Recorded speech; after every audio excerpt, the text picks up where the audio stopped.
bring in 13 Action News political analyst John RALSTON now with more on a big effort ahead of the November election to register immigrants to vote.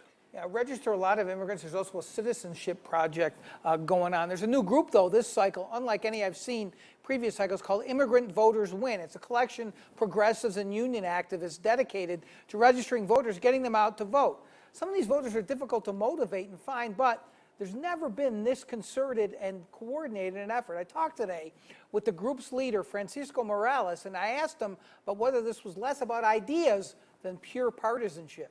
Here's our exchange. Well, your group now is just essentially for the rest of this election season, it's a partisan war, is it not? You're going to go after Trump, you're going to go after Heck, you're going to go after Congressman Hardy, right? That's what your group's really about. Well, our group is about electing candidates up and down the ballot that are in favor of immigrant families. Is that a yes to that question? If these candidates have failed to represent our families, then it's a yes.